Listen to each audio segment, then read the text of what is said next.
The din of the restaurant washed over me like waves against a shore. Clattering plates, murmured conversations, the hiss of steam from the kitchen. I moved between tables with practiced ease, balancing 3 plates on my left arm while my right hand steadied a 4th. My feet ached in the mandatory black heels that pinched my toes after 8 hours of rushing back and forth across polished marble floors. "Table 7 needs more bread," Marco, the floor manager, barked as I passed him. I nodded, biting back the urge to remind him that I was already juggling 4 entrees that needed to be delivered while they were still hot. But arguing with Marco was pointless. 6 months at Bellissimo had taught me that much. "Right away," I murmured, forcing a smile that didn't reach my eyes. The truth was, I needed this job more than Marco needed me. The stack of medical bills waiting in my apartment was reminder enough. My mother's cancer treatments weren't going to pay for themselves, and the insurance only covered so much. So I swallowed my pride, delivered the steaming plates to table 12, and fetched more bread for table 7. The Friday night rush at Bellissimo was always intense, a high-end Italian restaurant in the heart of the city that catered to those who could afford to drop $300 on dinner without blinking. The wealthy, the powerful, and occasionally, according to whispers among the staff, those whose money came from means best not discussed in polite company. "Emma!" Marco snapped his fingers at me. "VIP table, corner booth, just arrived." I suppressed a groan. VIP tables meant demanding customers with exacting standards, and Marco breathing down my neck to ensure everything was perfect, but they also meant better tips, and I desperately needed every extra dollar I could get. "On it," I said, straightening my black button-down shirt and smoothing down the apron tied around my waist. I grabbed fresh water glasses and menus, taking a deep breath before making my way to the corner booth, the most private in the restaurant, partially concealed behind a decorative stone partition and flanked by lush potted plants. The moment I approached, I felt it. A shift in the air, as if the oxygen had suddenly grown heavier. 3 men in dark suits occupied one side of the booth, their broad shoulders and watchful eyes marking them immediately as security of some kind. But it was the woman seated alone on the other side who caught my attention. She was elegant, in her 60s perhaps, with silver-streaked dark hair swept into a flawless updo. Her dress was simple, but clearly expensive, a deep burgundy that complemented her olive skin. Diamond earrings caught the light as she turned her head, studying the restaurant with curious eyes. "Good evening," I said, placing the water glasses on the table. "Welcome to Bellissimo. My name is Emma, and I'll be—" The woman smiled politely, but made no indication she'd heard me. One of the suited men leaned forward. "Ms. Ricci doesn't hear," he said, his voice carrying a slight accent. "She reads lips, but only in Italian." "Oh." I paused, momentarily flustered. Then, without thinking, my hands moved in front of me, fingers forming the signs that had become second nature after years of communicating with my younger cousin who was born deaf. "Hello, I'm Emma. I'll be your server tonight. Welcome to our restaurant." The transformation in the woman's face was immediate. Her eyes widened, lighting up with surprise and delight. Her hands moved rapidly in response. "You sign. How wonderful. No one ever signs to me here. My son usually has to translate everything."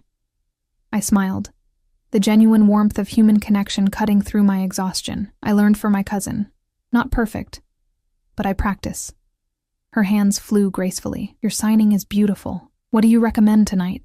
As I signed back about the evening's specials, describing the handmade ravioli and the pan-seared sea bass, I became aware of a prickling sensation along my spine, the unmistakable feeling of being watched intently. I glanced up, and my heart stuttered in my chest. A man had appeared behind the booth, tall and commanding, dressed in an immaculately tailored charcoal suit that did nothing to conceal the powerful build underneath. He couldn't have been more than 35, with dark hair cropped short on the sides but longer on top, and a strong, clean-shaven jawline that could have been carved from marble. But it was his eyes that made my breath catch. Dark as midnight, they were fixed on my hands with an intensity that made me falter mid-sign. There was something unreadable in his gaze, something that sent a ripple of unease through me. The suited men immediately shifted, making room as the newcomer slid into the booth beside them. The woman, Ms. Ricci, noticed my distraction, and turned. Her face softened into a smile of recognition as she signed rapidly to him. "Luca, look! My waitress knows sign language. She's been telling me about the menu." The man, Luca, didn't take his eyes off me as he responded to his mother in flawless sign language, his large hands moving with surprising grace and fluidity. "Is that so?" The way he stared made me feel transparent, as if he could see every secret I'd ever kept. I shifted my weight, suddenly conscious of my worn black shoes, the small coffee stain on my sleeve I'd tried to scrub out that morning, the fact that I'd pulled my hair into a hasty bun because I hadn't had time to wash it. "I didn't know many people in this city knew Italian Sign Language," he said aloud, his voice deep and smooth with just a hint of an accent, like aged whiskey poured over ice. "Where did you learn?" "American Sign Language, actually," I corrected automatically, then immediately regretted it. Something told me this wasn't a man accustomed to being corrected. "My cousin is deaf. I learned growing up. Italian Sign Language is different, but there are enough similarities that we can understand each other." Ms. Ricci signed something else to her son, too quick for me to catch all of it, but I understood enough to know she was asking about me. Luca's response was measured, his dark eyes never leaving my face. "She seems interesting."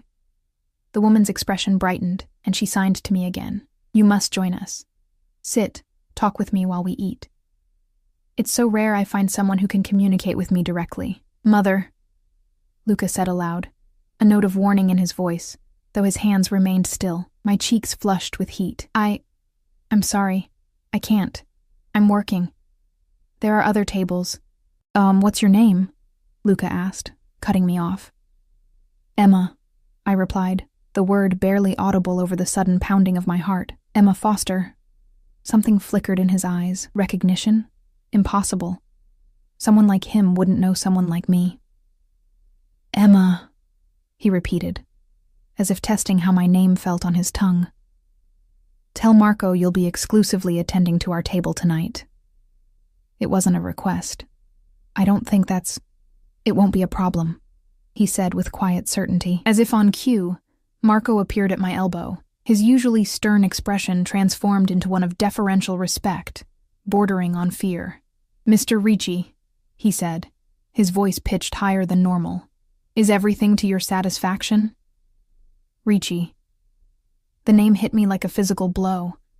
Everyone in the city knew that name, even if they pretended not to. The Ricci family owned half the waterfront district and had fingers in every major business in town.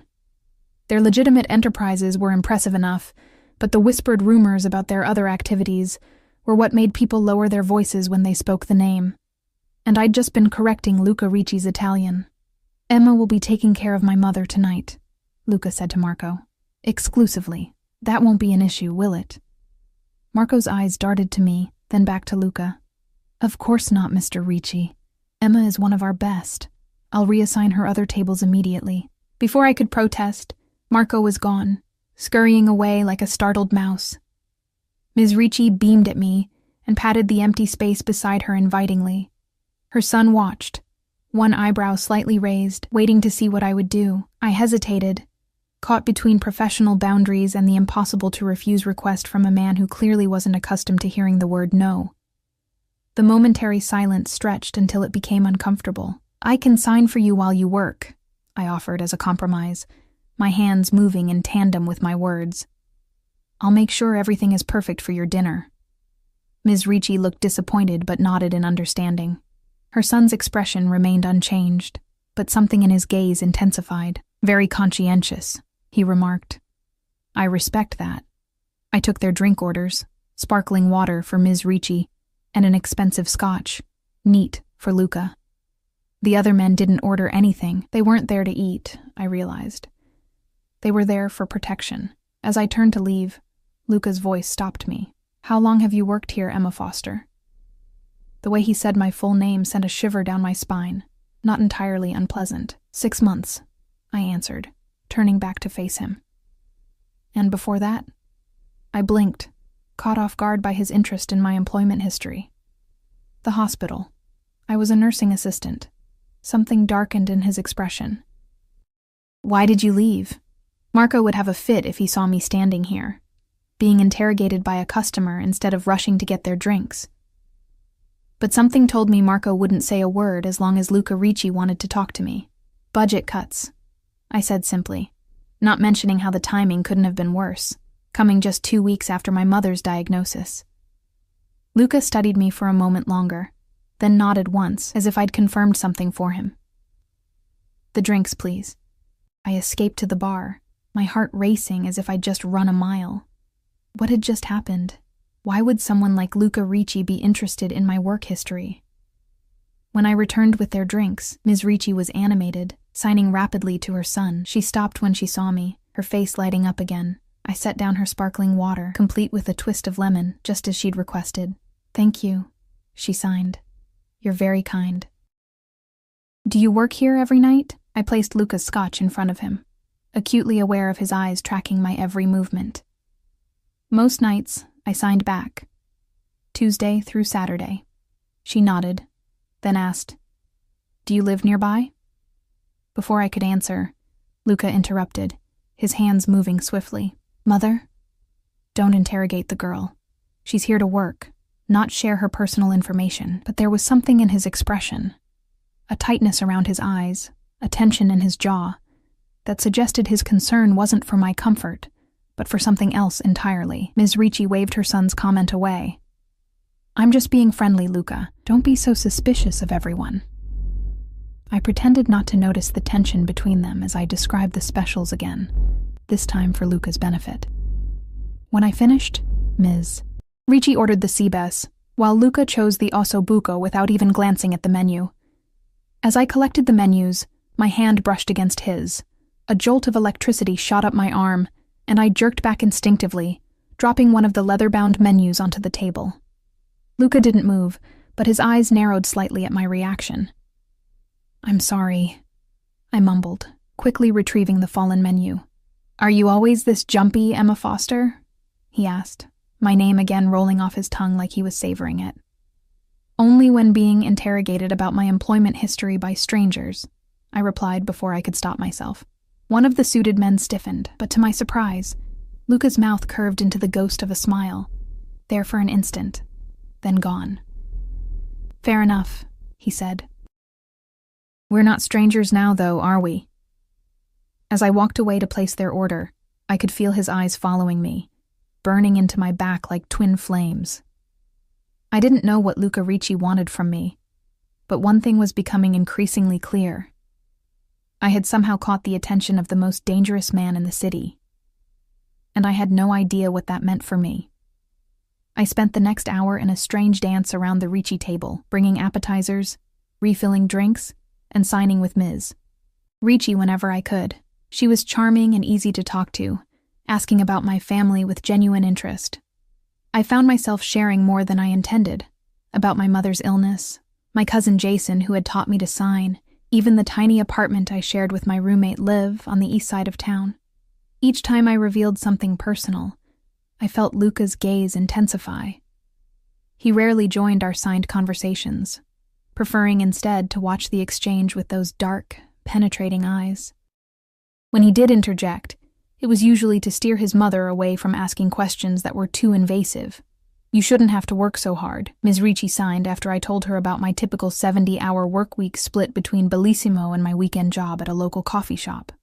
"A pretty girl like you should be enjoying life." I smiled politely as I cleared away her empty plate. "Bills don't pay themselves," I signed back. "And my mother's medication is expensive." Luca's hand suddenly closed around my wrist as I reached for his plate. His grip wasn't painful, but it was firm enough that I couldn't pull away without making a scene. The restaurant sounds seemed to fade as blood rushed in my ears. "What kind of cancer?" he asked quietly. I blinked, startled that he'd been following our conversation so closely. "Pancreatic," I answered, my voice barely above a whisper. Stage 3 when they found it. His thumb moved almost imperceptibly against my pulse point, which was now racing beneath his touch. "And the prognosis?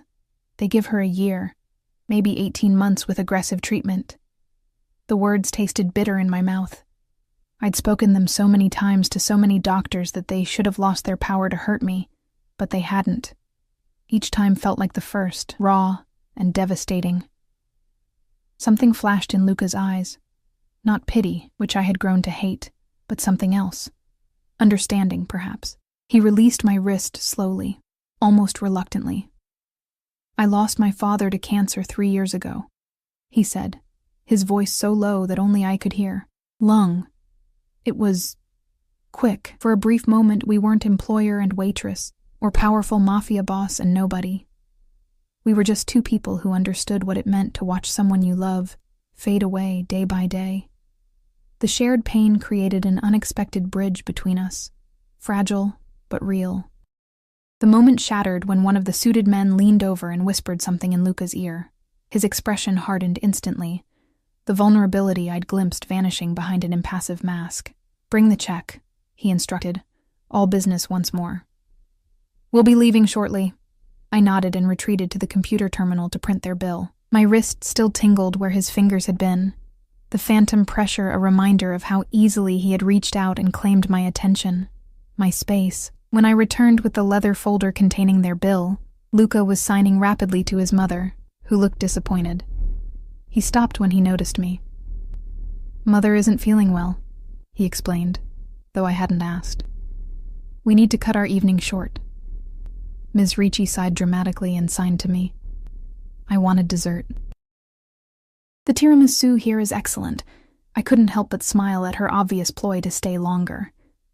"Perhaps next time," I signed back. "I hope you feel better soon." "You are sweet," she replied, then added with a mischievous glint in her eye, "Luca, why don't you invite Emma to—" Luca cut her off with a sharp gesture. "Mother," he warned aloud. Ms. Ricci rolled her eyes at her son's interruption. "He's always so serious." She signed to me with an exaggerated expression of exasperation, ever since he took over after his father died. Luca placed several crisp $100 bills inside the check folder, without even looking at the total. Far more than the cost of their meal. He stood, buttoning his suit jacket with a fluid grace that spoke of wealth and power so ingrained they were second nature. "It was a pleasure to meet you, Emma Foster," he said, extending his hand. I hesitated before placing my much smaller hand in his. His skin was warm and smooth, apart from calluses I wouldn't have expected on a man who wore custom suits and drank 30-year-old scotch. "Thank you for taking such good care of my mother," he added, holding my hand a beat too long before releasing it. "She doesn't often get the chance to converse so freely." "It was my pleasure," I replied honestly. Despite the undercurrent of tension that had surrounded our interactions, I had genuinely enjoyed talking with Ms. Ricci. One of the suited men helped Ms. Ricci to her feet. She smiled warmly at me and signed, "I'll come back to see you soon, Emma. I look forward to it." I signed back. As they prepared to leave, Marco materialized beside me, practically vibrating with nervous energy. He bowed slightly to Luca. "Mr. Ricci, it was an honor to have you dine with us tonight. Please know you're always welcome at Bellissimo." Luca barely acknowledged him with a nod before turning back to me. "Tuesday through Saturday, you said?" My breath caught. He'd remembered my schedule. "Yes." "Good." A single word, delivered with such finality that it sounded like both a promise and a threat. I watched them leave, Luca and his mother flanked by the 3 security men who scanned the restaurant with vigilant eyes as they moved toward the exit. Just before they disappeared through the door, Luca glanced back over his shoulder, his gaze finding mine unerringly across the crowded room. Something passed between us in that brief connection. Something that made my skin flush hot, then cold. Marco interrupted my thoughts with an incredulous whisper. "Do you have any idea who that was?" "Luca Ricci," I said, stating the obvious. "Not just Luca Ricci," Marco hissed, grabbing my elbow and pulling me away from the now empty booth. "That was the Luca Ricci, head of the Ricci family since his father died. He owns half this city, including this restaurant. People who cross him don't tend to stay in good health, if you understand what I'm saying." A chill ran down my spine. I'd known who the Riccis were in an abstract way. Everyone did. But having Marco lay it out so bluntly made it real in a way it hadn't been before. "And he was watching you like you were his next meal," Marco added, his voice dropping even lower. "What the hell did you do to catch his attention?" "Nothing," I insisted, pulling my arm free from his grasp. "His mother is deaf. I know sign language. That's it. Marco looked skeptical. Well, whatever it is, be careful. Men like Luca Ricci don't notice women like you unless they want something. His words stung, even though I knew they contained a harsh truth. What would someone like Luca Ricci want with someone like me? The rest of my shift passed in a blur. I couldn't stop replaying the evening in my mind. The intensity of Luca's gaze, the gentle pressure of his hand on my wrist, the fleeting moment of connection when we spoke of losing parents to cancer. Each memory sent a confusing mix of apprehension and something else, something I didn't want to examine too closely, coursing through me. By the time I left the restaurant at midnight, my feet were throbbing, and exhaustion had settled deep into my bones. The night air was crisp with early autumn, and I pulled my thin jacket tighter around me as I began the 15-minute walk to the bus stop. The street was quiet, most of the high-end shops and restaurants already closed for the night. My footsteps echoed on the pavement, punctuated by the distant sounds of traffic and the occasional burst of laughter from late-night revelers. I was so lost in thought that I almost didn't notice the sleek black car idling at the curb until I was almost level with it. The passenger window slid down silently, revealing one of the suited men who had been at Luca's table earlier. "Ms. Foster," he said, his voice neutral but authoritative. "Mr. Ricci would like to offer you a ride home." My heart leapt into my throat. I stopped walking, suddenly aware of how deserted the street was. "That's not necessary. I take the bus. The last bus left 10 minutes ago." I checked my watch in alarm. He was right. I'd lost track of time during the closing duties and missed the last direct bus. Now I would have to take a much longer route, with a transfer in a neighborhood I avoided after dark. "I'll manage," I said, taking a step back from the car. The rear passenger door opened, and Luca Ricci emerged, unfolding his tall frame with languid ease. He'd discarded his suit jacket, and the crisp white shirt with rolled-up sleeves revealed strong forearms dusted with dark hair. The streetlight cast half his face in shadow, giving him an almost predatory appearance. "It's late, Emma," he said, my name once again sounding like something intimate when he spoke it. "The bus you're waiting for isn't coming, and the alternative route passes through Westridge." The fact that he knew my transportation options sent a ripple of unease through me. "How did you—" "You told my mother you live on the east side. There's only one bus line that runs this late from here to there." He took a step toward me, close enough that I could smell his cologne. Something expensive and subtle with notes of cedar and amber. "Let me drive you home." It wasn't a request, despite the phrasing. "Where is your mother?" I asked, stalling for time while I tried to decide what to do. I had my driver take her home first. His eyes never left mine. "She was quite taken with you, Mr. Ricci." "Luca," he corrected, the corner of his mouth lifting slightly. "Luca," I amended, the name feeling foreign on my tongue. "I appreciate the offer, but I don't make a habit of getting into cars with men I barely know." "A wise policy," he agreed, surprising me, "but perhaps you could make an exception tonight. It's going to rain soon." As if on cue, I felt the first drop hit my cheek, followed quickly by another. I looked up at the sky, which had been clear when I'd left the restaurant but was now heavy with clouds. "How did you know it would rain?" I asked, suspicion creeping into my voice. Luca's almost smile widened a fraction. I checked the weather forecast. I felt foolish for immediately assuming something more sinister. Of course he checked the weather forecast. It was the most normal thing he'd done all evening. The rain began to fall more steadily now, cold drops sliding down the back of my neck. My thin jacket offered little protection, and soon my hair was plastered to my head, water dripping from the end of my nose. "Emma," Luca said, his voice gentler than I'd heard it before, "please let me take you home. I promise you'll arrive safely." A shiver ran through me that had nothing to do with the rain. The smart thing would be to refuse, to walk to the next bus stop and take my chances with the longer route. But something in his expression, a flicker of what seemed like genuine concern, made me hesitate. "Why?" I asked finally, raindrops catching on my eyelashes. "Why wait for me? Why offer me a ride? You don't know me." Luca stepped closer, so close I had to tilt my head back to maintain eye contact. He lifted his hand slowly, telegraphing the movement as if to give me time to step away. When I remained still, He brushed a wet strand of hair from my face, his fingers leaving trails of heat against my cold skin. "Let's just say I don't like the idea of you walking alone through Westridge at 1 a.m, he said, his voice low and intense. "Not when I have a perfectly good car and driver at my disposal."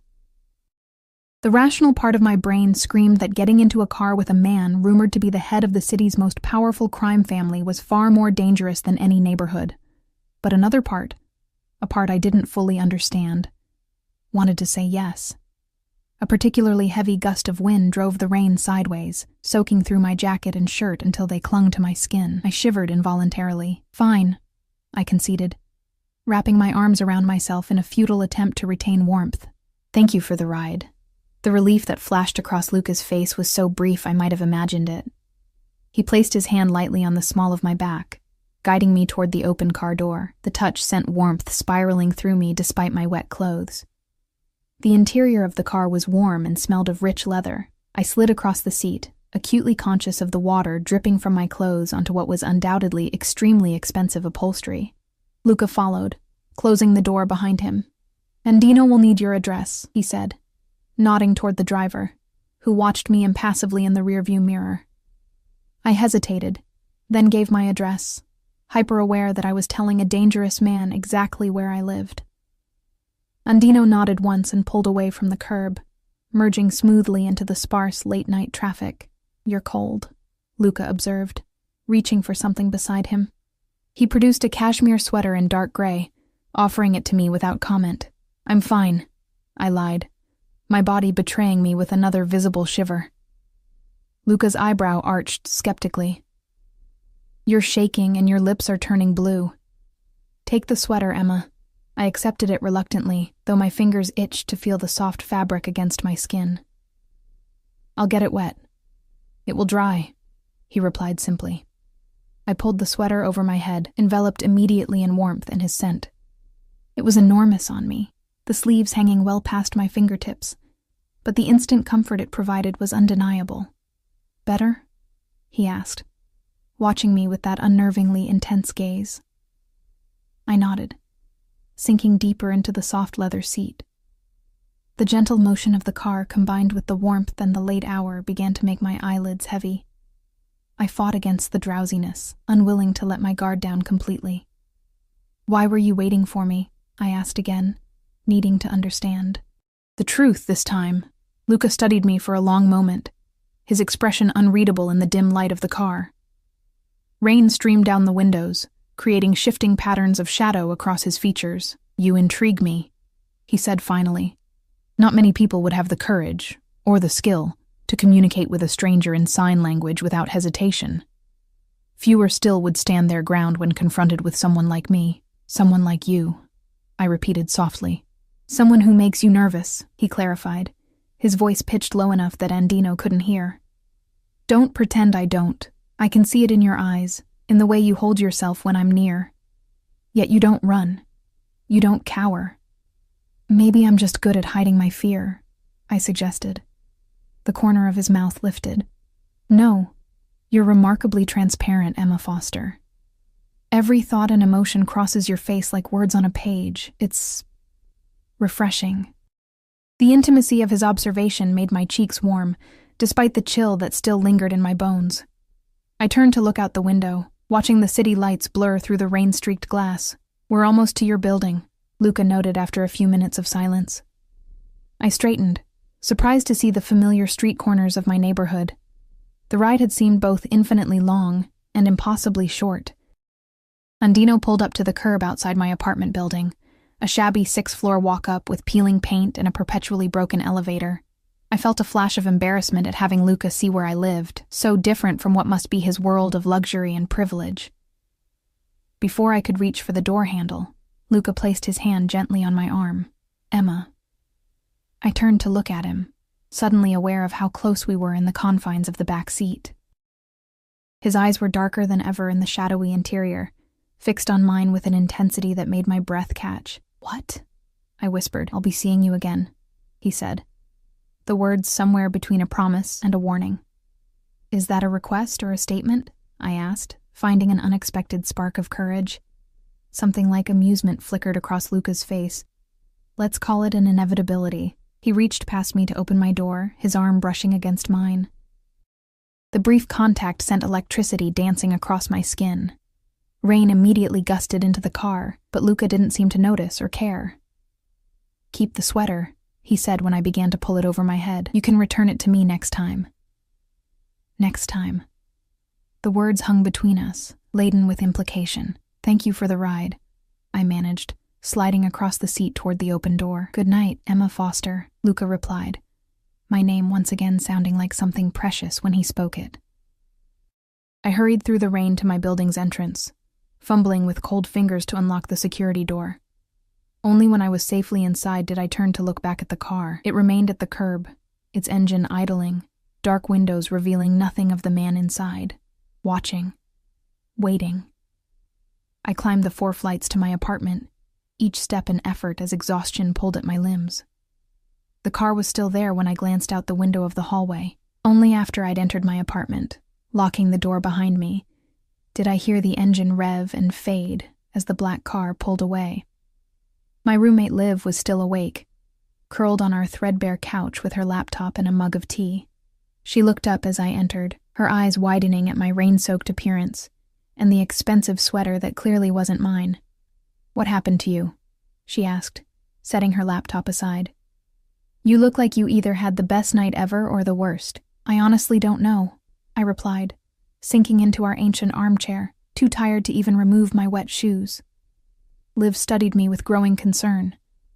"Em, you're scaring me. What happened?"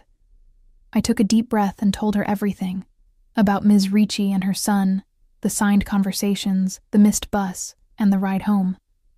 Liv's expression grew increasingly alarmed as I spoke. "Luca Ricci gave you a ride home?" she interrupted, her voice rising. "The Luca Ricci?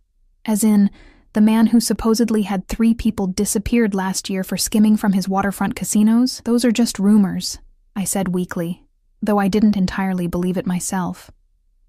"My cousin works for the DA's office," Liv countered. "Trust me, they're not just rumors. They just can't prove anything because no one will testify against him." She leaned forward, gripping my hands tightly. "Em, you need to stay away from him. Men like that are dangerous. They see something they want. They take it." A shiver that had nothing to do with my damp clothes ran through me. "You think he wants me? Why else would he wait outside your workplace and drive you home? Why else would he tell you he'll be seeing you again?" Liv's eyes dropped to the sweater I was wearing. "And why else would he give you his clothes to wear? It's like he's marking his territory." "That's ridiculous," I protested. But her words had struck an uncomfortable chord. There had been something possessive in the way Luca looked at me, something that went beyond normal interest. "Promise me you'll be careful," Liv insisted. "If he comes back to the restaurant, tell Marco you can't serve his table."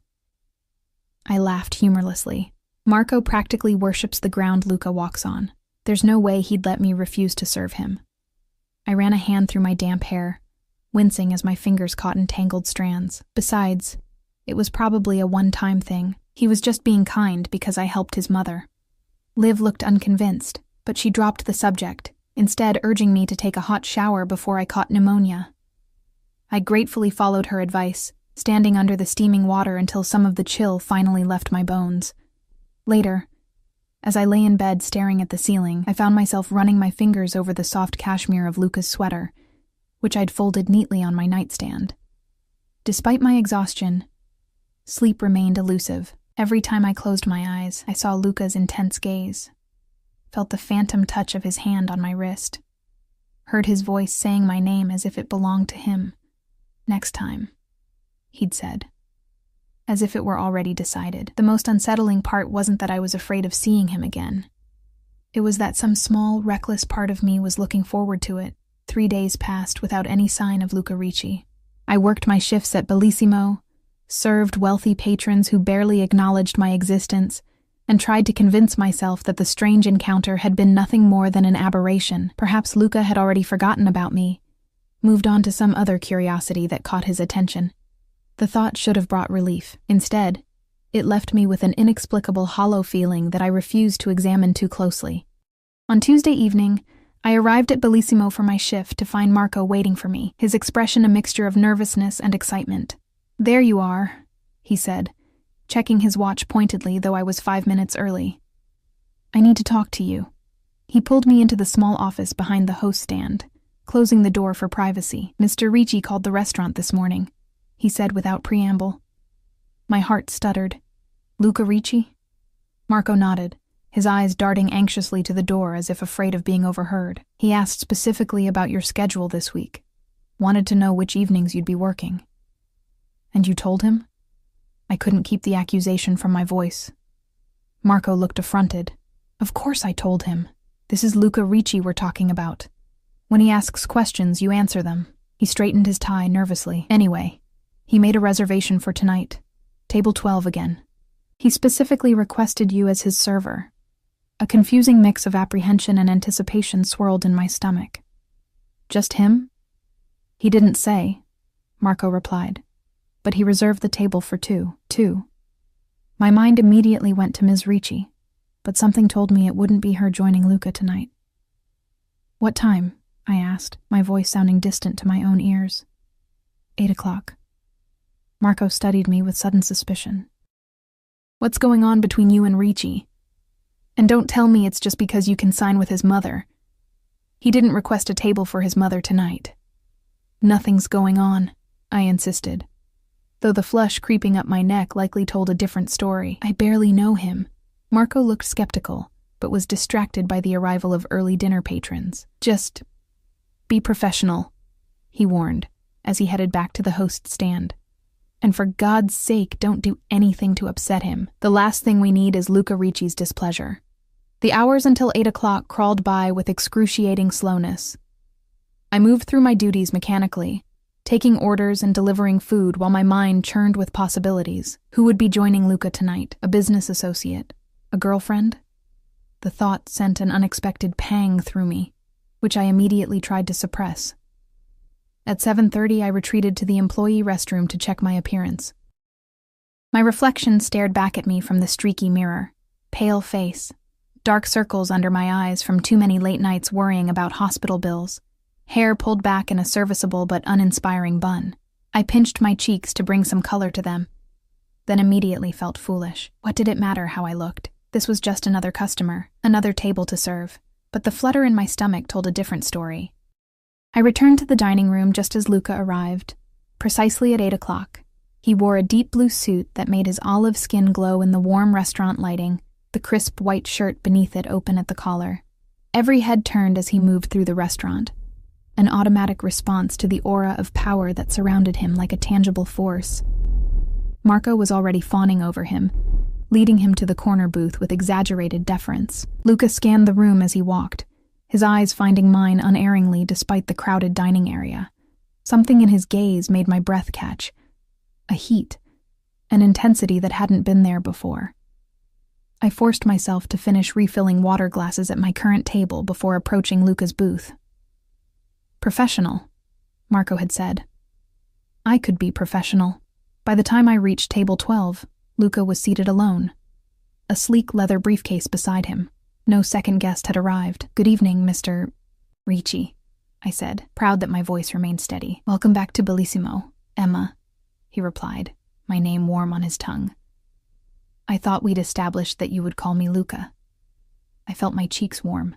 "Luca," I amended. "Will someone be joining you this evening?" His eyes never left mine. "Yes, you." I blinked, certain I'd misheard. "I'm sorry?" "Sit down, Emma," he said, gesturing to the seat across from him. It wasn't a request. I glanced around the restaurant, acutely aware of the other patrons, of Marco watching from across the room. "I'm working," I reminded him. "Not anymore, not tonight." Luca raised his hand slightly, and Marco immediately hurried over. "Is everything all right, Mr. Ricci?" he asked, studiously avoiding my gaze. "Everything's fine," Luca replied smoothly. "I've arranged with your manager to have Emma's shift covered tonight. She'll be dining with me instead." Marco nodded as if this were perfectly normal. "Of course. I'll have Tomas take over Emma's tables immediately." "Wait," I interjected, finding my voice. Don't I get a say in this? Both men looked at me with varying degrees of surprise. Marco appeared horrified that I would question the arrangement, while Luca seemed more intrigued than offended. You need the income from tonight's shift, Luca stated. Not a question, but a fact. I'll compensate you for it. Triple what you would have made, including tips. Triple. The figure echoed in my head. That would cover at least 2 of my mother's prescription refills. Why? I asked, ignoring Marco's increasingly panicked expression. Why do you want to have dinner with me? Luca's gaze was unwavering. Because I find you interesting. Because I want to talk with you without interruption. Because I enjoy your company. He paused, then added more softly. Because you're the first person in a long time who's looked at me and seen me, not just my name or my reputation. His honesty caught me off guard. I stood frozen, torn between self-preservation and curiosity, between common sense and the inexplicable pull I felt toward this dangerous man. Please, he added, the word sounding foreign from his lips, as if he rarely had occasion to use it. Have dinner with me, Emma. It was the please that undid me. One simple word that transformed his command into a genuine request, that hinted at a vulnerability beneath the power and control. All right, I conceded, sliding into the booth across from him. One dinner. The satisfaction that flashed across his face was almost predatory. Marco, visibly relieved, scurried away to inform Tomas of the change in assignments. Your sweater is at my apartment, I said once we were alone, filling the sudden silence. I forgot to bring it tonight. I wasn't expecting to see you. Keep it, Luca replied dismissively. It looks better on you anyway. The casual compliment sent warmth spreading through me. You didn't have to go through all this trouble just to have dinner with me. You could have asked. Would you have said yes? The question gave me pause. Would I have? After Liv's warnings, after my own misgivings about who and what Luca Ricci was? I don't know, I answered honestly. He nodded, accepting my uncertainty without offense. Then I saved us both the awkwardness of that situation. A waiter, not Thomas but Antonio, the senior server who handled only the most important guests, appeared at our table with an ice bucket containing an already open bottle of champagne. Without asking, he poured 2 flutes, set a basket of fresh bread between us, and discreetly withdrew. I didn't order this, I noted, eyeing the champagne with suspicion. I did. Earlier today. Luca lifted his glass, waiting for me to do the same, to unexpected connections. I hesitated, then raised my own glass to meet his. To honesty, I countered, holding his gaze steadily. Something like respect flickered in his eyes. He touched his glass to mine with a delicate chime. To honesty. The champagne was unlike any I'd tasted before, crisp and complex with notes of apple and honey. I took a small sip, aware that I needed to keep my wits about me. Tell me about your mother, Luca said after a moment, surprising me with the directness of his question. What do you want to know? I asked cautiously. Everything. He leaned forward slightly. Her name. What she was like before she got sick, what treatments she's receiving, which hospital. I narrowed my eyes. Why? Because it matters to you, he replied simply, and because I may be able to help. I don't need charity, I said automatically, a reflexive defense born from months of pitying looks and well-meaning but unhelpful suggestions. Luca's expression hardened almost imperceptibly. I'm not offering charity, Emma. I'm offering resources. There's a difference. I took another sip of champagne, considering his words. Her name is Catherine, I said finally. She was a high school English teacher before she got sick. Loved her job. Loved her students. She's always been the strongest person I know. Raised me alone after my father left when I was 3. Worked 2 jobs to put herself through college while taking care of me.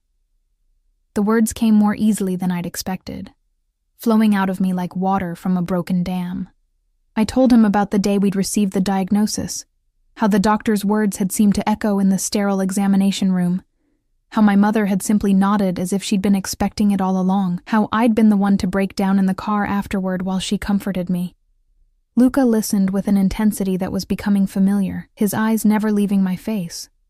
His attention complete and unwavering. He asked occasional questions about the specific treatment protocol, about the oncologist overseeing her care, about the hospital where she received her weekly chemotherapy. His questions were surprisingly knowledgeable, suggesting a deeper understanding of cancer treatment than most people possessed. Memorial West, I said when he asked which hospital. It's not the best, but it's what her insurance covers. Something flashed in Luca's eyes. Determination, perhaps, or resolve. Memorial West is adequate, he said. But the oncology department at St. Vincent's is among the top 10 in the country. They're doing a clinical trial for an experimental treatment that's showing promising results for pancreatic cancer. I stared at him, caught off guard by his specific knowledge. How do you know that? A shadow passed over his face. After my father was diagnosed, I researched every treatment option available. I wanted him to have access to the best care possible, regardless of cost. His jaw tightened. In the end, it didn't matter. The cancer had already spread too far by the time they found it. The raw pain in his voice touched something in me. Without thinking, I reached across the table and placed my hand over his. I'm sorry. He looked down at our hands, something unreadable flickering across his features. Slowly, he turned his palm up, his fingers curling around mine. His hand was warm and strong, the touch unexpectedly gentle for a man rumored to be so dangerous. I can make a call, he said, his voice low and intense. Get your mother into the clinical trial at St. Vincent's. Their success rates are encouraging, particularly for cases like hers. I withdrew my hand, a chill replacing the warmth of his touch. Why would you do that? You don't know us. You don't owe us anything.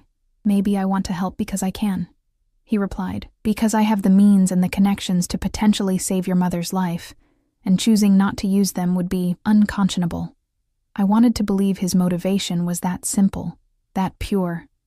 But in my experience, nothing came without strings attached, especially not from men in positions of power.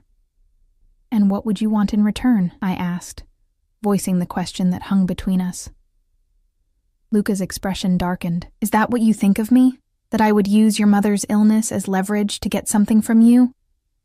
The edge in his voice made me wince, but I held my ground. I don't know what to think of you, I answered honestly. I know your name. I know what people say about you. I know you're powerful enough to rearrange my work schedule without my consent and get me into the booth of a fully booked restaurant on a moment's notice. What I don't know is why you're interested in me or what you expect from whatever this is. For a long moment, Luca was silent, his dark eyes studying me with an intensity that made my skin prickle. Then, to my surprise, he laughed. A short, genuine sound that transformed his face, softening the hard edges and making him look younger, almost approachable. You really aren't afraid to speak your mind, are you? He asked, a note of wonder in his voice. Not when it comes to my mother, I replied. Or my integrity.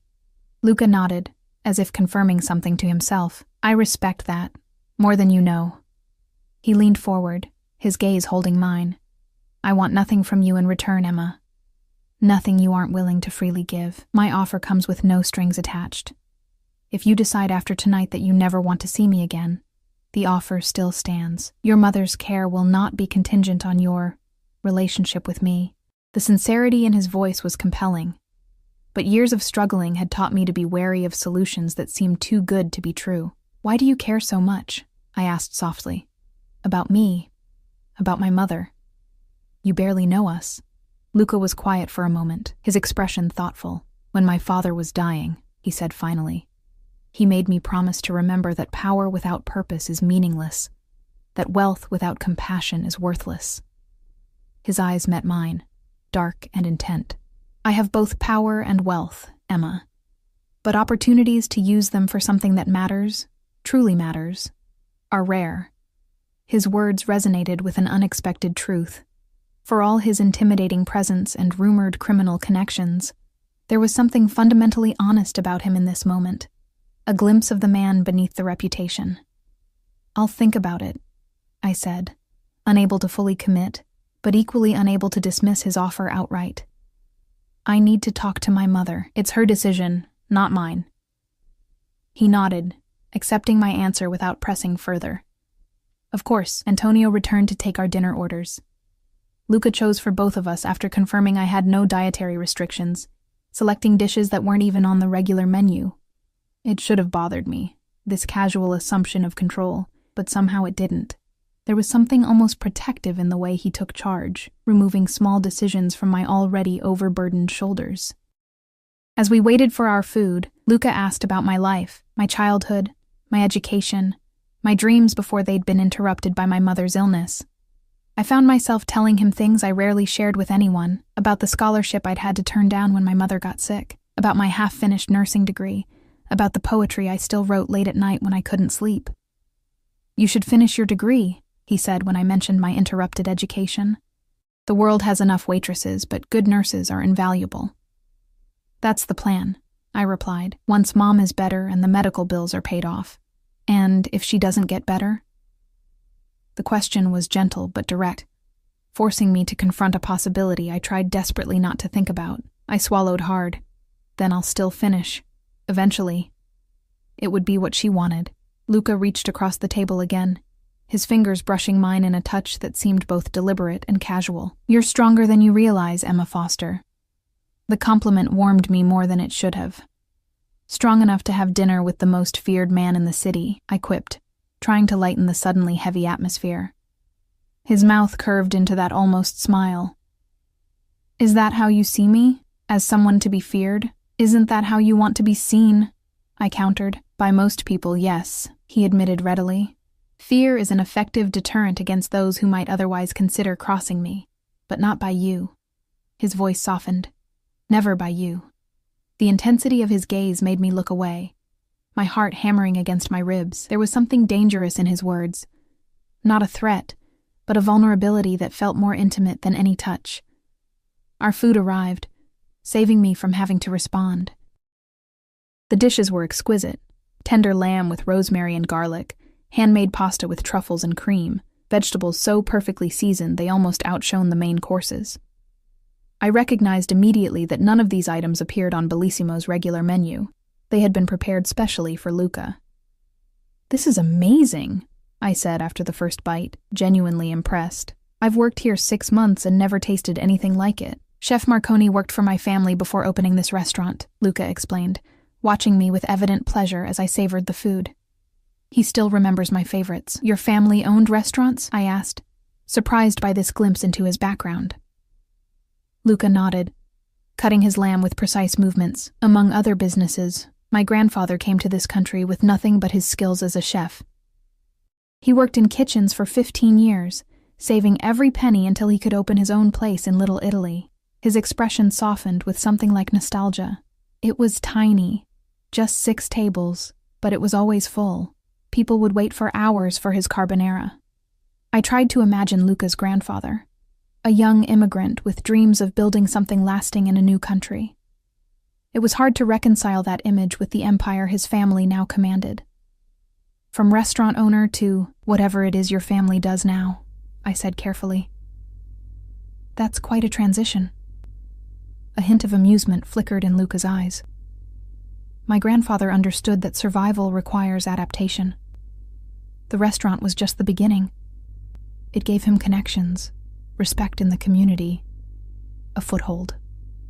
He took a sip of wine. The rest evolved naturally. The deliberate vagueness wasn't lost on me. Neither was the implication that his family's rise to power hadn't been entirely legitimate. "And now?" I asked. "What does the Ricci family business entail these days?" "Real estate, primarily," he replied smoothly. "Construction, import-export, hospitality, all perfectly legal and above board." The last part was delivered with a slight quirk of his lips that suggested he knew I wouldn't entirely believe him. "And the other things?" I pressed, surprising myself with my boldness. "The things people whisper about?" Luca set down his fork, his expression growing serious. "Do you really want to know, Emma? Because once I tell you, there's no going back. Sometimes ignorance truly is bliss." A shiver ran through me at the gravity in his voice. He was offering me a choice: to remain in the safe territory of plausible deniability, or to step across a line into knowledge that might change everything.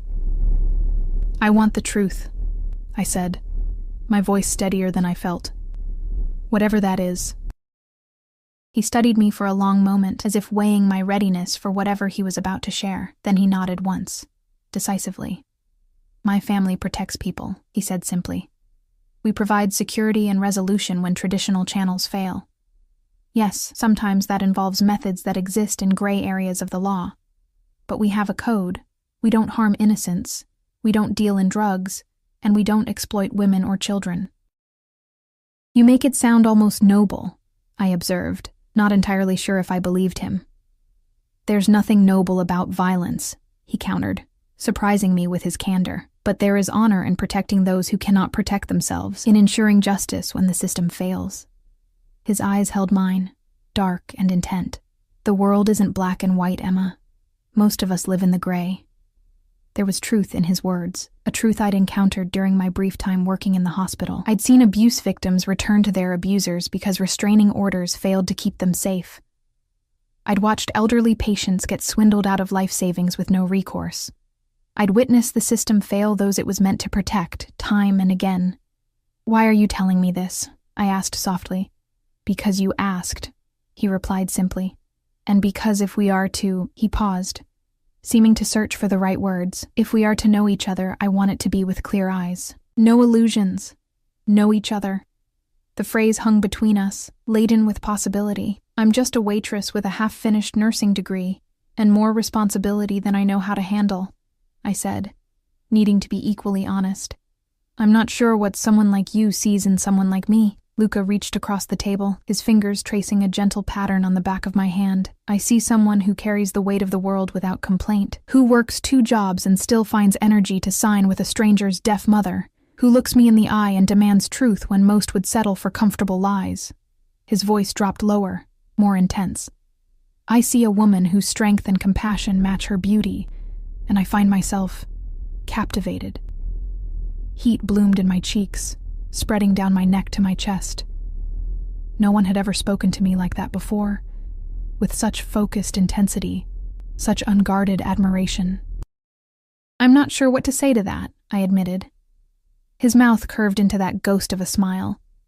"You don't need to say anything." The rest of dinner passed in a haze of rich food, easy conversation, and lingering glances that made my skin tingle with awareness. Luca asked about my poetry, seeming genuinely interested when I reluctantly shared that I wrote mostly about resilience and finding beauty in struggle. He told me more about his mother, how she'd lost her hearing gradually after an illness in her 30s, how she'd refused to let it diminish her in any way, insisting on learning sign language and teaching the entire family. "She liked you," he said, as we shared a tiramisu that was unlike any dessert I'd ever tasted. "She doesn't warm to many people. I liked her too," I replied honestly.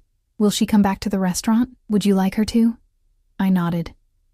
"She reminds me of my mom, that same stubborn strength." Something softened in Luca's expression. "I'll bring her next week. She'd enjoy that." By the time we finished, the restaurant had emptied of other patrons, though the staff remained, pretending to be busy while clearly waiting for Luca to leave. I glanced at my watch, startled to find it was nearly midnight. "I should get home," I said reluctantly. "I have an early shift at the coffee shop tomorrow." Luca nodded, signaling to Antonio for the check, which he paid without even glancing at the total. As we stood to leave, he placed his hand lightly on the small of my back, guiding me toward the exit. The touch was gentle but possessive, drawing curious glances from the remaining staff.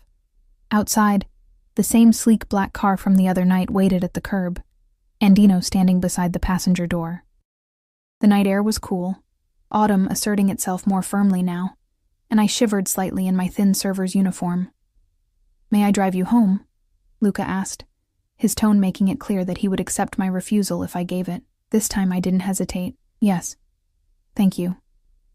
The ride to my apartment was both similar to and entirely different from the previous one. Similar in the comfort of the luxury vehicle, the quiet competence of Andino's driving. Different in the charged atmosphere between Luca and me, the awareness that had built throughout our dinner conversation. When we arrived at my building, Luca surprised me by exiting the car with me. "I'll walk you to your door," he said, his tone brooking no argument. I should have protested. This was how he would learn exactly where I lived, which apartment was mine. But the truth was, I wanted those few extra minutes with him, those few additional steps in his company. 4th floor, I warned as we entered the shabby lobby. The elevator's been broken for months. I don't mind stairs, Luca replied simply. He followed me up the narrow stairwell, his presence filling the confined space. I was acutely aware of him behind me. His steady breathing, the subtle scent of his cologne, the careful placement of his feet on the worn steps. At my door, I turned to face him, suddenly nervous. "Thank you for dinner," I said, the words woefully inadequate for the evening we'd shared. "And for the conversation. Thank you for your company," he replied softly, "and your honesty." We stood there for a moment, the air between us heavy with unspoken possibilities. Luca was close enough that I could see the faint shadow of stubble along his jaw, could count his dark eyelashes if I tried. My heart hammered in my chest, loud enough that I was certain he must hear it. Slowly, deliberately, he reached up to tuck a strand of hair behind my ear, his fingers lingering against my cheek. "May I see you again, Emma?" he asked, his voice lower than before. I knew what the sensible answer would be. This man was dangerous, not just because of who he was and what he did, but because of how he made me feel, like I was worth noticing, worth knowing, worth pursuing. "Yes," I whispered, the word escaping before I could reconsider. The smile that transformed his face was unlike any expression I'd seen from him before. Open, genuine, almost boyish in its pleasure. It made him look younger, more approachable, and infinitely more dangerous to my peace of mind. "Tomorrow night," he suggested. "I'll pick you up at 7. I have to work until 9, I reminded him. "Then I'll pick you up at 9:15, he amended smoothly. "Wear something comfortable, nothing fancy." I raised an eyebrow. "Are you going to tell me where we're going?" "No." The glint in his eye was almost playful. "Let me surprise you." Before I could respond, he leaned in slowly, giving me every opportunity to pull away. When I remained still, he pressed his lips to my cheek, the contact brief but electrifying. "Good night, Emma Foster," he murmured against my skin, his breath warm and intoxicating. Then he was gone, descending the stairs with quiet confidence, leaving me standing outside my apartment with my cheek tingling and my heart racing like I'd run a marathon. Inside, Liv was waiting up for me again, her expression shifting from concern to alarm when she saw my face. "Oh no," she said, sitting up straight on the couch. "I know that look." "What happened?" I sank into the armchair, emotionally and physically exhausted, but strangely exhilarated. "I had dinner with Luca Ricci." "You what?" Liv's voice rose to a near shriek. "After everything I told you about him, he arranged it with Marco," I explained weakly. "He had my shift covered and everything." "Of course he did," Liv muttered, running a hand through her already disheveled hair. "Men like him are used to getting what they want." She fixed me with a stern look. "Please tell me you turned him down." I couldn't meet her eyes. "He offered to help my mom get into a clinical trial at St. Vincent's. One that's showing promising results for pancreatic cancer." Liv's expression softened slightly at the mention of my mother, but her concern remained evident. "And what does he want in return?" "Nothing," I said. "That's what he claims anyway." "Men like Luca Ricci don't do something for nothing," Liv insisted. "There's always a price." I thought about the way Luca had looked at me across the dinner table, the intensity in his dark eyes when he'd called me captivating. "Maybe the price isn't what you think." Liv studied my face, her expression growing more alarmed by the second. "Oh God, you like him. You actually like him." "I don't know him well enough to like him," I protested, though the words sounded hollow even to my own ears. "You know enough to be afraid of him," Liv countered. "He's a criminal, Em. Maybe not convicted, but everyone knows what the Ricci family does." She leaned forward, gripping my hands tightly. "Whatever he's offering, the clinical trial, the fancy dinner, the rides home, it's not worth getting mixed up in his world." Part of me knew she was right, the sensible, cautious part that had kept me going through all the hardships of the past year. But another part, a part that was growing stronger with each encounter, was drawn to Luca in a way I couldn't explain or deny. "I'm seeing him again tomorrow night," I admitted quietly. Liv closed her eyes, her expression pained. "Oh, Em." "Just one more time," I said, though I didn't entirely believe it myself. "To discuss the details about the clinical trial for Mom." "Right," Liv replied, her tone making it clear she didn't believe me either. "Just be careful, okay? Don't forget who he is, what he is." "I won't," I promised, but as I lay in bed that night, replaying every moment of the evening, the way Luca had listened so intently, the gentle touch of his hand on mine, the press of his lips against my cheek, I wondered if I was already in too deep to heed Leave's warning. The next evening at work, I was distracted, dropping a tray of drinks and mixing up orders in a way that was completely unlike me. Marco noticed, pulling me aside after I delivered breadsticks to a table that had ordered garlic knots. "What's wrong with you tonight?" he demanded. "You're a mess." "Sorry," I mumbled, rubbing my temples where a tension headache was forming. "I didn't sleep well." Marco's expression softened slightly. "Look, I know this situation with Ricci is unusual, but try to focus, okay? At least until your shift ends." I nodded, forcing myself to concentrate for the remaining 2 hours. When 9 o'clock finally arrived, I changed out of my server's uniform in the employee restroom, swapping it for the simple jeans and sweater I'd brought with me. Luca had said comfortable, nothing fancy.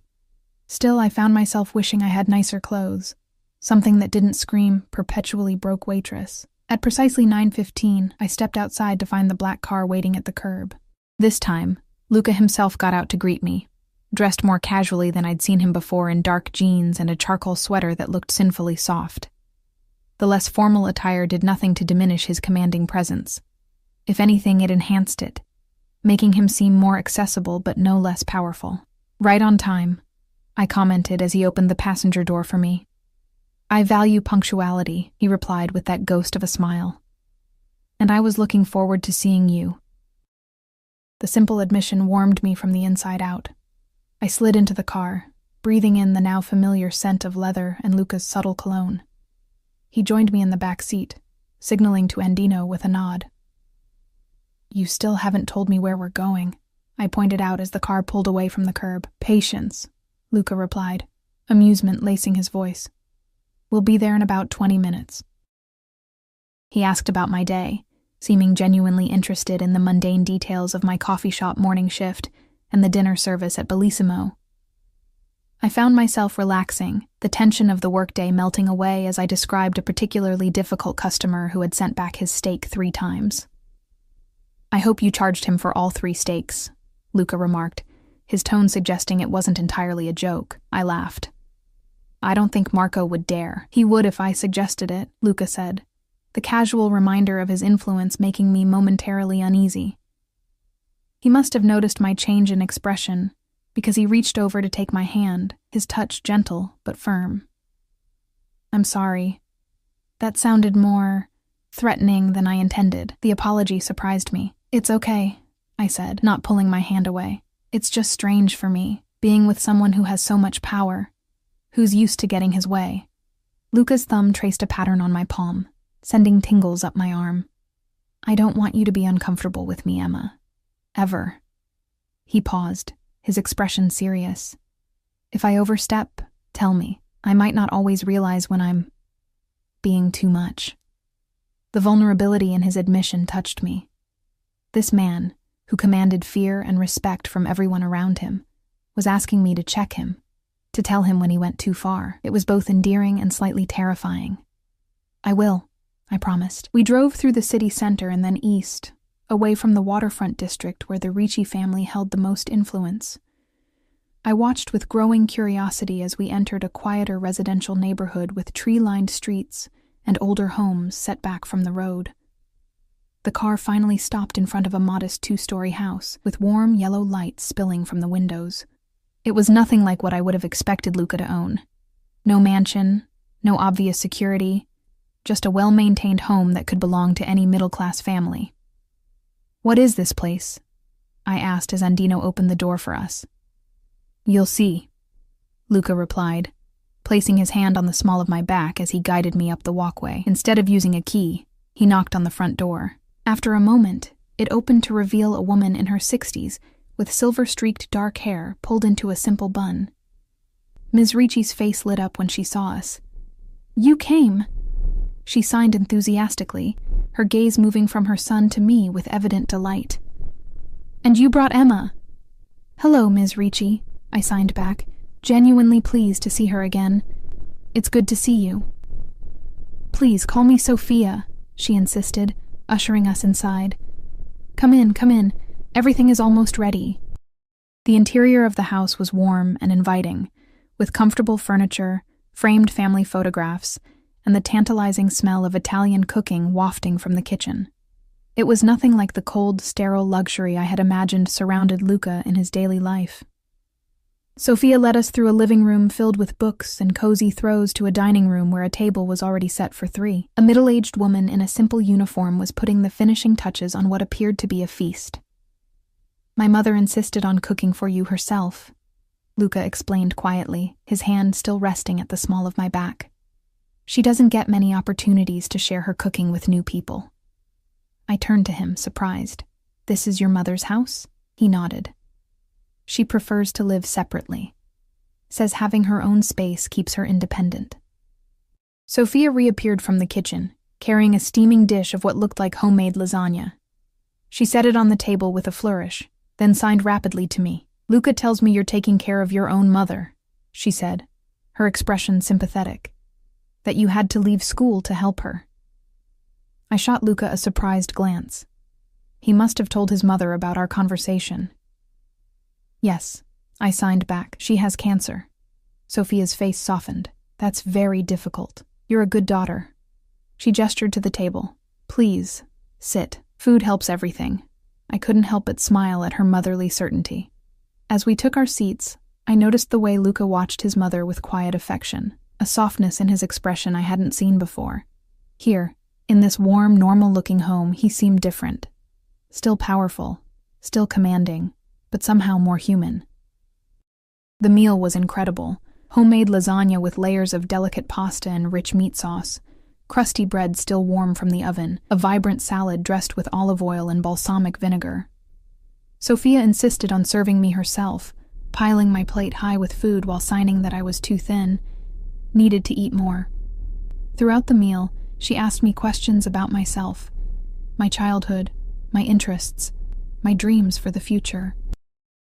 There was something natural and maternal in her curiosity, so different from what I might have expected from the mother of a man like Luca Ricci. She seemed genuinely interested in me as a person, not just as someone her son had brought home. You will finish your nursing degree, she signed at one point, her expression brooking no argument. It's important to complete what you start. Mother, Luca chided gently, both speaking and signing. Emma has responsibilities that make that difficult right now. Nonsense, Sophia replied dismissively. Where there's a will, there's a way. We can help.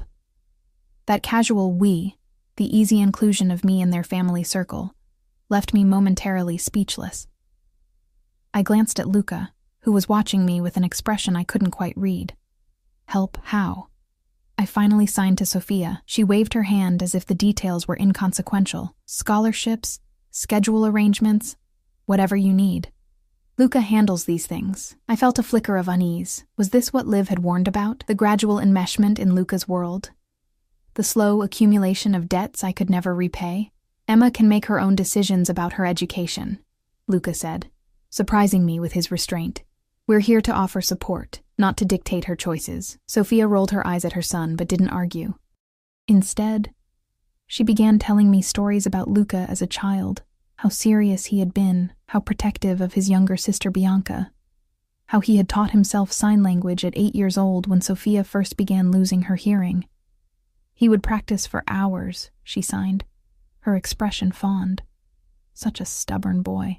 Wouldn't stop until he got each sign perfect. I watched Luca's face as his mother spoke of him. There was embarrassment there, but also clear affection. This was a side of him I never would have imagined. The devoted son who learned an entire language for his mother, the serious child who grew into a man carrying the weight of his family's legacy. After dinner, Sophia insisted I help her in the kitchen while Luca took a business call. As we cleared dishes together, she studied me with keen eyes. You're good for him, she signed unexpectedly. He smiles more with you. I nearly dropped the plate I was holding. We barely know each other, I signed back, my movements clumsy with surprise. Sophia shook her head. Sometimes you know quickly. I knew with Luca's father the first night we met. Her expression grew more serious. My son has a difficult life, much responsibility. Not many people see past that to the man underneath. I thought about Luca's words in the restaurant, about how I looked at him and saw him, not just his reputation. He's not what I expected, I admitted. Sophia smiled knowingly. Good. Expectations are boring. Reality is much more interesting. She touched my arm gently. Just promise me you will not judge him only for what others say. See for yourself. Make your own decision. It was sound advice, and surprisingly free of the manipulation I might have expected from someone trying to push her son's interests. Before I could respond, Luca appeared in the doorway, his phone call finished. Are you interrogating Emma? He signed to his mother, his expression amused. Just getting to know her, Sophia replied innocently. Go, take her to the garden. It's a beautiful night. Luca offered me his hand, and after a moment's hesitation, I took it, allowing him to lead me through French doors into a small but meticulously maintained garden. Strings of fairy lights illuminated a stone path that wound through carefully pruned shrubs and late-blooming flowers. A stone bench sat beneath a trellis covered in climbing roses, their scent sweet in the cool night air. Your mother is amazing, I said as we sat on the bench, close enough that our shoulders nearly touched. This isn't at all what I expected. What did you expect? Luca asked, genuinely curious. I shrugged, embarrassed. I don't know. Something more intimidating. Bodyguards. A mansion with security gates. Luca smiled slightly. I have that too, he admitted. But my mother prefers this. Normalcy. She has security. Discreet but present, but this neighborhood, this house, it's important to her. It keeps her connected to a simpler life. And you? I asked. Where do you live? Waterfront district, he replied. Top floor of the Riviera building. The Riviera was the most exclusive residential tower in the city, its penthouse apartments rumored to cost more than most people earned in a decade. Of course, that's where he lived. Do you ever want something simpler? The question slipped out before I could consider it. Luca was quiet for a moment, his gaze focused on the darkened garden. Sometimes, he said finally. But simplicity isn't a luxury I can afford. Not with my responsibilities. The weight in his voice touched something in me. For all his power and wealth, Luca Ricci lived within constraints of his own. Different from mine, but no less real. Your mother mentioned your sister, I said, changing the subject. Bianca? A shadow crossed his face. She lives in Europe now.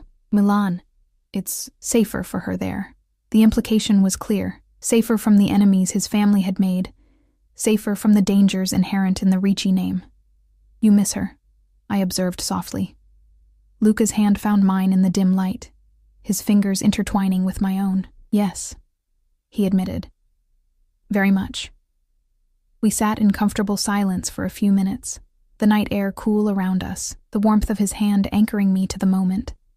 It felt surreal to be here, in this peaceful garden, holding hands with a man whose name inspired fear throughout the city. I spoke to Dr. Rossi at St. Vincent's this morning, Luca said eventually, his voice careful and measured. About the clinical trial. My heart leapt into my throat. And? There's a spot available. Dr. Rossi is one of the leading oncologists in the country, specializing in pancreatic cancer. Luca turned to face me, his expression earnest. He's willing to review your mother's case immediately. If she's a suitable candidate, and based on what you've told me, I believe she will be, treatment could begin as early as next week. I stared at him, scarcely able to believe what I was hearing.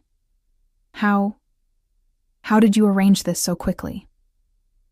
The Ricci family has donated substantially to St. Vincent's oncology department over the years, he explained. After my father's diagnosis, I established a foundation in his name to fund research. Dr. Rossi owes me nothing, but he respects what we've done for the hospital. And the cost? I asked. The practical question impossible to ignore. These trials can be expensive, even with insurance. The trial itself is covered by research grants, Luca replied. Any additional expenses will be handled by my father's foundation. Your mother won't see a bill. It was too much to process, this gift that could potentially save my mother's life. offered so matter-of-factly. Hope, that dangerous emotion I'd been suppressing for months, surged within me. "I don't know what to say," I whispered, tears pricking at the corners of my eyes. Luca squeezed my hand gently. "Say you'll bring your mother to meet Dr. Rossi on Friday. Say you'll give this a chance." "Why are you doing this?" I asked, the question that had been haunting me since his first offer. "The truth, Luca." His dark eyes were solemn in the dim light. "Because I couldn't save my father.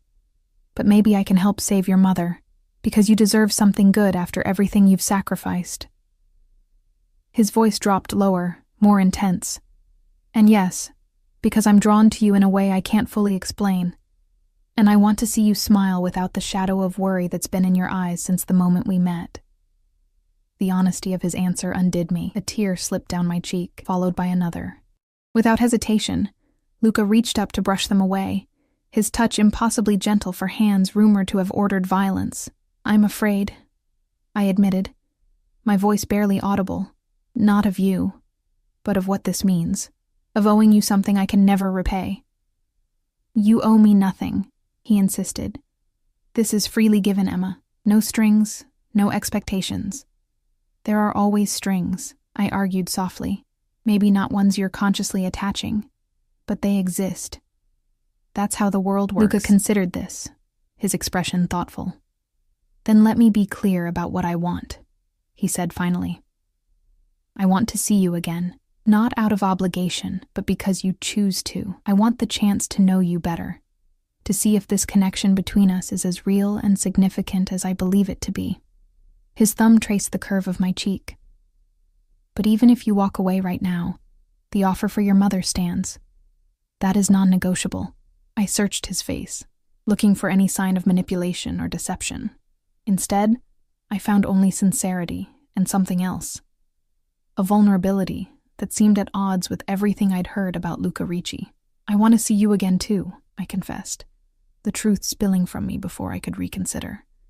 "Even though it probably makes me crazy." The smile that transformed his face was breathtaking, open and genuine, and startlingly young. Without warning, he leaned forward, his intention clear. I had every opportunity to pull away, to stop what was about to happen. I didn't. His lips met mine with gentle pressure. The kiss tentative at first, a question rather than a demand. When I responded, leaning into him, his hand came up to cradle my face, deepening the kiss with a thoroughness that left me breathless. He tasted of wine and possibility, dangerous and sweet all at once. When we finally pulled apart, I could feel my heart racing, my skin flushed despite the cool night air. Luca's eyes were darker than ever, intense and focused entirely on me. "I've wanted to do that since the first night in the restaurant," he admitted, his voice rough. "When you started signing with my mother and didn't even flinch when I appeared." I laughed softly, the sound slightly shaky. I definitely flinched. I was terrified. His thumb traced my lower lip, sending shivers through me. "Terrified, maybe. But you didn't look away. You didn't back down." He smiled slightly. It was refreshing. A tap on the window interrupted us. We turned to see Sophia standing at the French doors, her expression knowing as she signed through the glass. "Stop kissing in my garden and come in for dessert." I felt my cheeks flame with embarrassment, but Luca just laughed. A genuine, unguarded sound that made him seem years younger. "We've been summoned," he said, standing and offering me his hand. "And trust me, you don't want to miss my mother's tiramisu. It's legendary." I placed my hand in his, allowing him to pull me to my feet. As we walked back toward the warm light of the house, I was acutely aware of the crossroads I stood at. To my left lay the sensible path, maintaining distance from Luca and his world, accepting his help for my mother, but nothing more. To my right lay something unknown, potentially dangerous, but also vibrant with possibility. The choice should have been obvious. But as Luca's hand tightened around mine, as Sophia smiled at us from the doorway, I found myself stepping deliberately toward the unknown. 6 months later. "You're sure about this?" Liv asked, helping me pack the last of my clothes into a suitcase. "It's not too late to change your mind." I folded a sweater. Luca's cashmere one that had somehow become permanently mine, and placed it on top of the pile, I'm sure. So much had changed in half a year. My mother, after 3 months in Dr. Rossi's clinical trial, had shown dramatic improvement. The tumors had shrunk by over 60%, her energy returning in increments until she was strong enough to resume teaching part-time.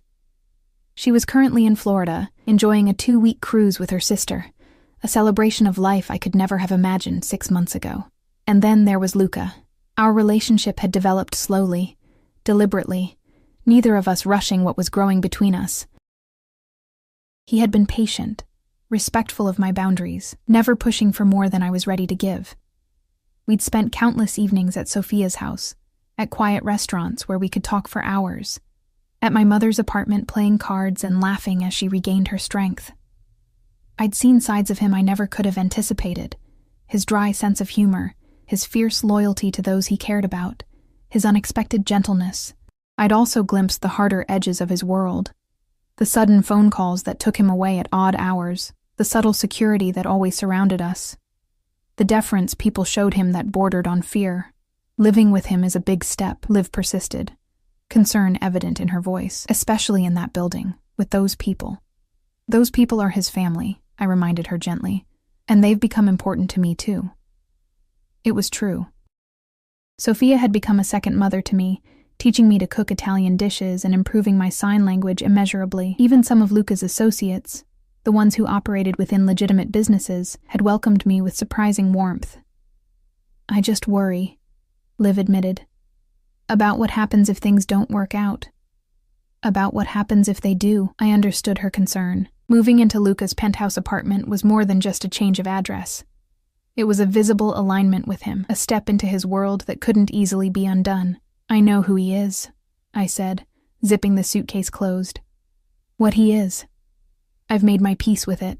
That wasn't entirely true. There were aspects of Luca's business that I deliberately didn't examine too closely. Lines I wasn't sure I could cross.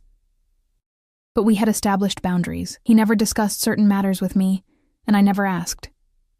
It was an imperfect solution, but it allowed us to build something real amid the complications. And school?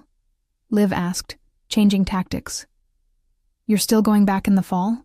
I nodded. Already enrolled. Luca's helping with the schedule so I can continue working part-time at the hospital. I smiled slightly. Turns out dating the owner of half the city has some advantages. The doorbell rang, interrupting our conversation. Liv gave me a look that was equal parts resignation and affection. That's him, I guess, probably. I checked my watch. Precisely 7 o'clock, exactly when Luca had said he would arrive.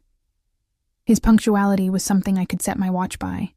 I opened the door to find him standing in the hallway, impeccably dressed as always in a tailored suit that emphasized his broad shoulders.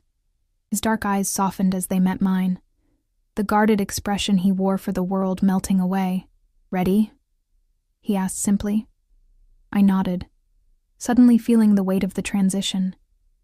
This apartment, for all its shabbiness, had been my home for 3 years. Leaving it felt momentous. Luca sensed my hesitation, stepping forward to take my hand. We can wait, if you need more time, he said quietly. There's no rush. His willingness to accommodate my uncertainty only strengthened my resolve. No, I'm ready. Just saying goodbye. He nodded, understanding without needing further explanation. After I hugged Liv, who gave Luca a pointed look that clearly communicated, take care of her or else, he picked up my suitcase with ease. I'll bring the car around while you take one last look, he offered, giving me the privacy he somehow knew I needed. When he was gone, Liv shook her head. I still can't believe Luca Ricci is being all considerate and patient.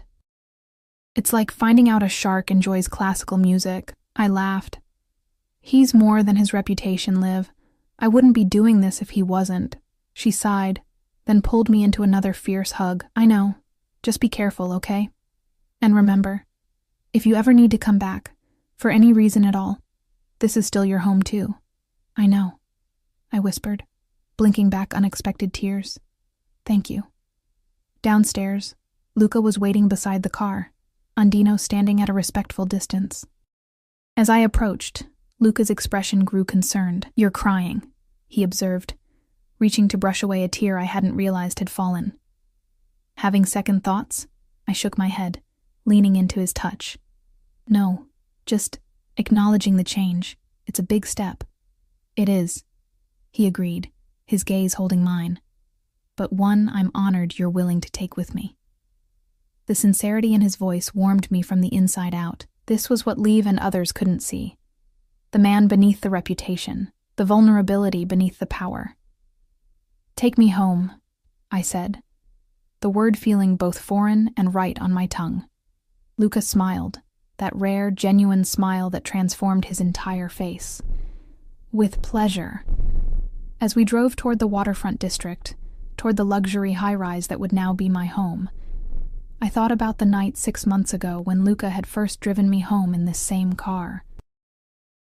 I had been cold, wet, afraid, uncertain of him and of myself. Now, his hand rested comfortably in mine, his presence a reassurance rather than a threat. The city lights sparkled against the darkening sky, a familiar landscape seen from a new perspective. Ahead lay uncertainty, challenges I couldn't yet imagine. A relationship that would undoubtedly be tested by the realities of Luca's world and my place within it. But as Luca's thumb traced gentle patterns against my palm, as the distance to our destination grew shorter with each passing minute, I found myself looking forward rather than back. Whatever came next, whatever complications, whatever joys, we would face it together. The car turned onto the waterfront boulevard, the Riviera building rising before us like a beacon against the night sky. "Home," I thought again, testing the word in my mind. "Second thoughts?" Luca asked quietly, watching me with those perceptive dark eyes. I shook my head, squeezing his hand. "No. Just thinking about how sometimes the most unexpected paths lead exactly where you're meant to be." His smile was soft, intimate, meant only for me. "My mother would say that's not coincidence, but fate." "And what do you say?" I asked. Luca brought my hand to his lips, pressing a kiss against my knuckles with a tenderness that still surprised me after all these months. "I say I'm grateful, whatever you call it. Grateful that you spoke to my mother that night. Grateful that you gave me a chance despite everything you'd heard." His voice dropped lower, more intense. "Grateful that you saw me, really saw me, when most people only see what they fear." As the car pulled up to the entrance of the building, as the doorman hurried forward to greet us by name, I leaned across the space between us and kissed Luca softly. "I'm grateful too," I whispered against his lips, "for everything." And I was. Grateful for the unexpected turn my life had taken the night I signed with a deaf woman in an upscale restaurant. Grateful for the man who had noticed and been intrigued. Grateful even for the complications and contradictions that came with loving someone like Luca Ricci.